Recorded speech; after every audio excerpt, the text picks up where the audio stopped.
Ustadz, bagaimana sebenarnya tentang Omnibus Law?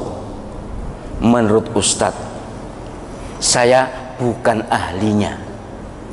Omnibus Law itu urusan undang-undang negara ini, tapi yang saya baca memang diperselisihkan. Ada yang mengatakan ini positif, ini bagus, ini membuka lapangan kerja. Yang berpendapat begitu adalah pihak pemerintah. Tapi pihak non pemerintah, mahasiswa, buruh, kiai, ulama, habaib, dosen, profesor, tokoh-tokoh umat, semua bersepakat bahwa ini lebih banyak madorotnya daripada manfaatnya. Kalaupun ada manfaatnya, tapi mudorotnya, bahayanya lebih besar, menyangkut harga diri bangsa, menyangkut keselamatan bangsa, menyangkut masa depan bangsa, masa depan lingkungan hidup ke depan. Kalau ini terus, menurut para pakar, bangsa Indonesia didaftarkan untuk menjadi jongos semuanya. Jongos ngertos gitu, buruh, babu, nek buruh jiroto mendingan babu. Jadi tidak ada kekuasaan sama sekali. Baiklah pemerintah, DPR, DPD, para menteri, eksekutif, kalaupun panjenengan benar, tapi dengar dan perhatikanlah pendapat yang lain. Mayoritas penduduk negeri ini menentang Pak, Bu, DPR, DPD, presiden, wakil presiden, para menteri. Kalaupun panjenengan yang benar, tapi tidak bisa memaksakan pendapat itu untuk mayoritas rakyat di semua pelosok negeri ini. Bahkan saya dengar luar negeri juga sudah berkomentar. Kesimpulannya adalah kebodohan jika rakyat dipakak nih. Apa nih gitu dipakak nih? Apa mesti dipakak nih?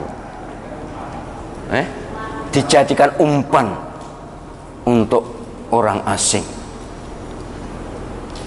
Mbok iya ngalah dikit, sudahlah, ndak usah sekarang, entahlah kapan nanti jika ada kondisi yang sudah kondusif.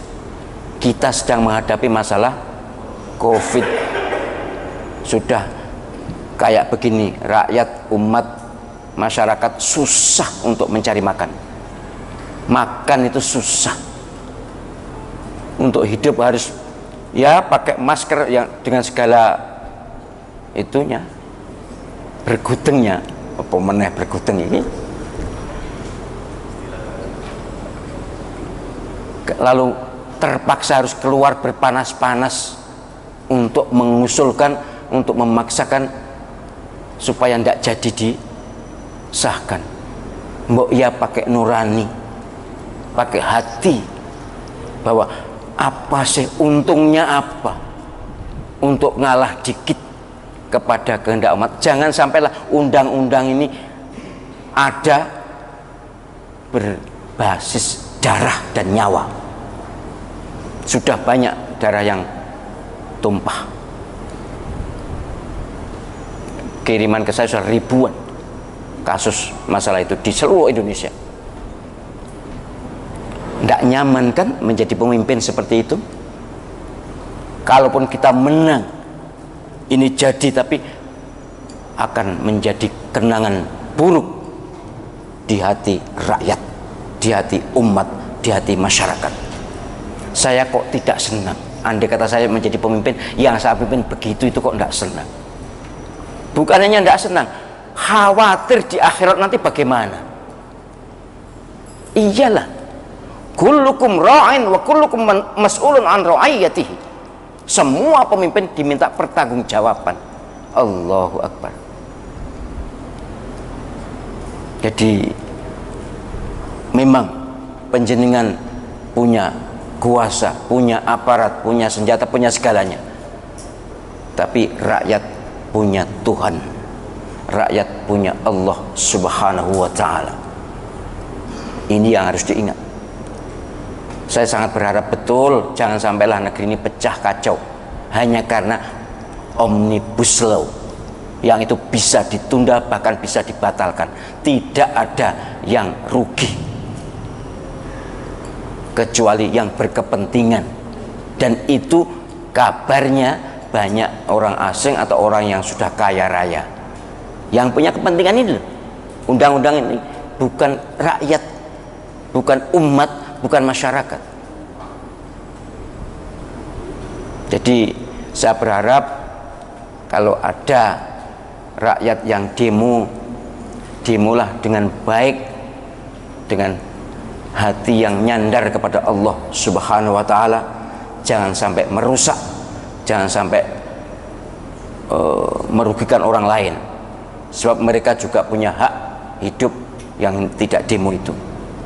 Tapi pemerintah juga begitu, haruslah menyadari bahwa panjenengan bisa menjadi pemerintah itu, menjadi penguasa itu karena ada rakyat, dan yang panjenengan pakai, panjenengan makan, panjenengan gunakan itu adalah uang dari rakyat. Polisi, TNI, panjenengan gajinya dari rakyat, bukan dari pemerintah. Pemerintah dapat uang dari rakyat. Amat sangat naif kalau justru rakyat yang kita musuhi. Mereka yang bayar, yang keluar uang dari saku itu mereka, kita rakyat ini. Sedangkan yang berkuasa itu dapat dari rakyat ini. Yang bayar itu, yang bergaji itu kan penguasa tuh. Rakyat kan tidak bergaji, ya bergaji dari kerja keras sendiri. Jadi tolonglah jangan memusuhi rakyat. Kalaupun ada pendemo, yalah memang ada sebabnya kok.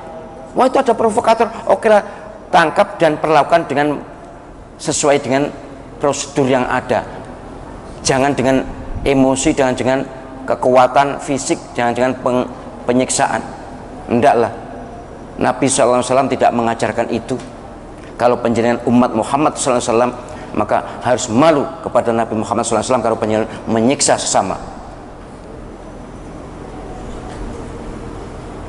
Dan sekali lagi, in ahsantum li anfusikum wa in asatum falaha. Kalau kalian berbuat baik, maka perbuatan baik akan mantul untuk keuntungan diri kalian. Tapi kalau kalian berbuat jahat, maka kejahatan kalian akan juga mantul kepada diri sendiri. Cepat atau lambat, tapi pasti, karena ini Al-Quran, surat Al-Isra ayat 7.